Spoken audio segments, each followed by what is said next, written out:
السلام عليكم. أسعد الله أوقاتكم. تحية طيبة لكل المشاهدين والمشاهدات.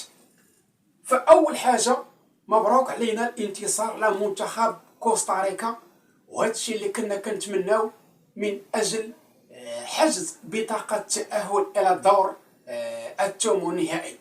فكنا مجبرين باش على أننا نديروا واحد ردة الفعل مجنونة بعد خسارتين متتاليتين أمام منتخب البرازيل ومنتخب إيطاليا. برافو وبرافو للمدرب أنوار مغينيا اللي استفد من دروس، وهذا الانتصار أعاد الروح إلى المجموعة وأعاد الروح كذلك إلى كل جماهير المغربية، لأنه كما كيعرف الجميع ملي نهزمنا ضد البرازيل وضد إيطاليا فصحيح دخل الشك وبزاف ديال الناس خرجوا بشي حضره اللي ما كانش، اللي ما لا حول ولا قوه الا بالله. الان شكون هو الخصم ديالنا في دور الثمن النهائي؟ غادي نتعرف معكم على الموعد، على التوقيت، وكذلك القنوات الناقله. وشنو قال مدرب منتخب كوستاريكا إدواردو رودريغيز بعد ما انهزم ضد المنتخب المغربي النسوي تحت 17 سنة في المباراة التي جمعت قبل قليل المنتخبين بالملعب الأولمبي. فمرحبا بكم. هذا الشيء اللي غادي نتعرف معكم عليه خلال هذه الحلقة. سعيد جدا بتواصلي مع المشاهدين. تحية للناس اللي كيشاهدوني من طنجة حتى القويرة، وكذلك للجالية المغربية عبر أنحاء العالم. فأول حاجة، إلا استفدتي حسيتي براسك خرجتي بأشياء مفيدة، فما تبخلش عليا عزيزي المشاهد، عزيزتي المشاهدة، بواحد لايك، اشترك في القناة لأول مرة باش يوصلك كل جديد. إذا اليوم بعد انتصار لمنتخب كوستاريكا، الترتيب ديال المجموعة أصبح على النحو التالي. هذا هو الترتيب ديال المجموعة ديال المنتخب المغربي. إذا المنتخب المغربي كيحتل الرتبة الثالثة ب3 ديال النقاط. دابا الآن كل شيء باغي يعرف واش تأهلنا 100% أو لا مازال ما تأهلناش بنسبة 100%. وشكون هو الخصم ديالنا في دور الثمن النهائي؟ صحيح، وهذا كلام معقول، وهذا الآن سؤال كيسول عليه أي واحد. طبعا واش تأهلنا بشكل رسمي أو لا هناك حسابات أخرى؟ فهذا الشيء اللي غادي نتعرف معكم عليه أعزائنا المشاهدين. فشنو كتقول القاعدة؟ القاعدة كتقول على أنه أول المجموعة الثانية غادي يلعب مع الثالث. ركزوا معايا الله يجازيكم بخير، الأمور غنوضحها لكم بشكل واضح جدا وكل شيء غادي يفهمها. إذا أول المجموعة الثانية غادي يلعب مع الثالث ديال المجموعة، إما الأولى أو الثانية أو المجموعة الرابعة. زيد وضح لنا خويا الأمور الله يجازيك بخير. أول المجموعة الثانية اللي هو منتخب كوريا الشمالية اللي تصدر المجموعة ديالو ب7 ديال النقاط. هذا المنتخب إما غادي يلعب معاه المغرب اللي احتل الرتبة الثالثة في المجموعة ديالو الأولى ب3 ديال النقاط وبهذه النسبة، أو الإكوادور ب3 ديال النقاط في المجموعة الثالثة بنسبة -5، أو المجموعة الرابعة نيجيريا أو ساموا. إذا هادو هما الاحتمالات. الآن غادي نوضح للمشاهد الكريم. ففي هذه الحالات المنتخب المغربي ضمن التأهل رسميا ديالو إلى الدور الثمن النهائي. نزيد نوضح الأمور. الآن بزاف ديال الناس كيتسائلوا تيقول الإكوادور عندها 3 ديال النقاطات والمغرب عندهم 3 ديال النقاط، ولكن ملي تيكونوا النقاط متعادلين كنمشيو للنسبة ديال الأهداف. الآن المغرب أحسن من الإكوادور بالنسبة ديال الأهداف. الآن بقات لينا المباراة ديال نيجيريا أو ساموا. فنيجيريا وساموا هاد المنتخبين اللي غيلعبوا إن شاء الله غدا، النتيجة ديالهم هي اللي غتحسم لينا بشكل رسمي إما غنتأهلوا إلى الدور الثمن النهائي أو لا ما غنتأهلوش.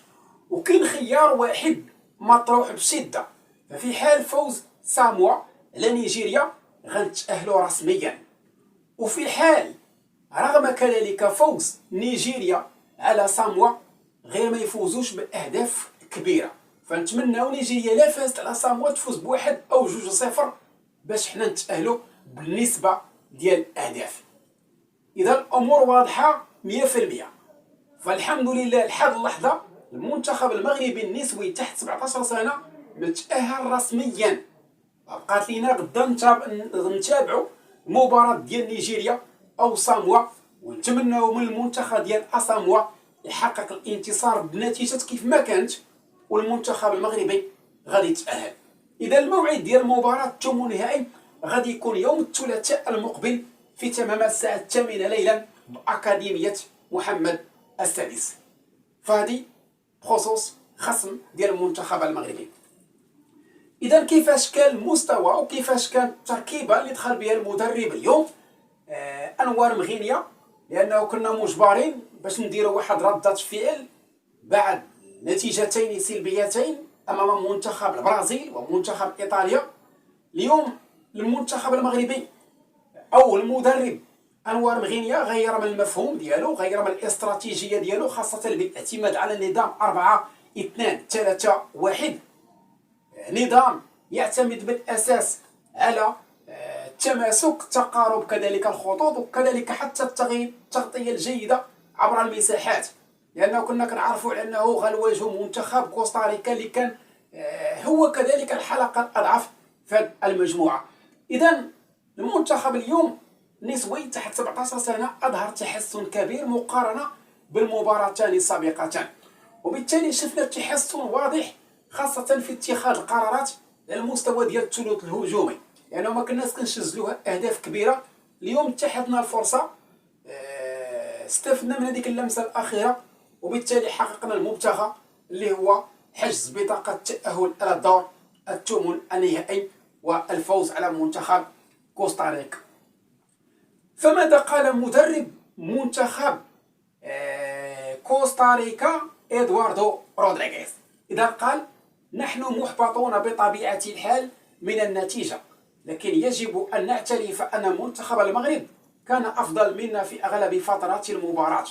حاولنا الضغط في الشوط الثاني وتصحيح بعض الأخطاء، لكنهم استغلوا المساحات بذكاء وسجلوا في اللحظات الحاسمة.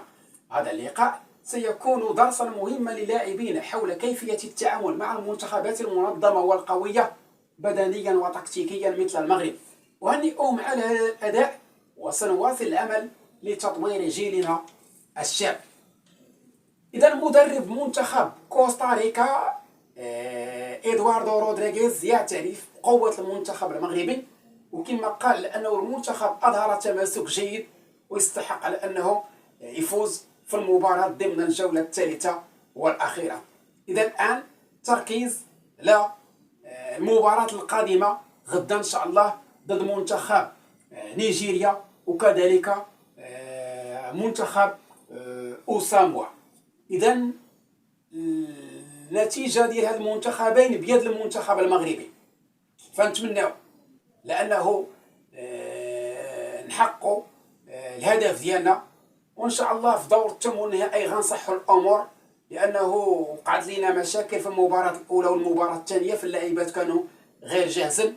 والله يجازيكم بخير الناس اللي كيوجهوا بزاف ديال الانتقادات لهاد اللاعبات، ما خصكمش تخرجوا بواحد الكلام اللي كيجرح، والله العظيم الا ما كيجرح. كنتمنى من الناس تكون شويه مثقفه، هذه كره القدم ودائما البدايات ما تكون صعبه، فبالتالي هذا مشروع ديال الجميع على المستوى ديال الفئات السنيه، على المستوى ديال النسوي. فعلى جيتي تقارن المستوى ديال النسوي وكذلك الفتره السابقه فكاين تحسن كبير، فبالتالي هذه بدايه، وكما قلت البدايات دائما ما كتكون صعبه، عكس المنتخب المغربي اليوم ديال المنتخبات عموما على المستوى ديال الرجال، فكاين تحسن كبير مقارنه بالفترات السابقه.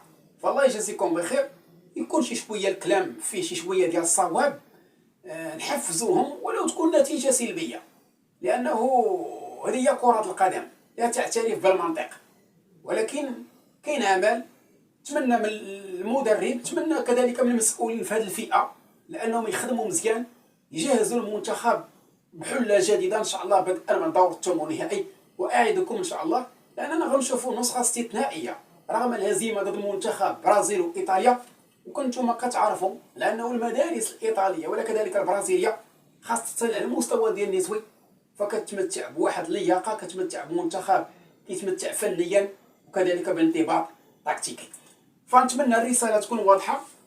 الشكر موصول لكل المشاهدين على الدعم ديالكم المتواصل هذه القناه. نتلاقى ان شاء الله بكم في حلقه اخرى تخص اخبار منتخباتنا الوطنيه.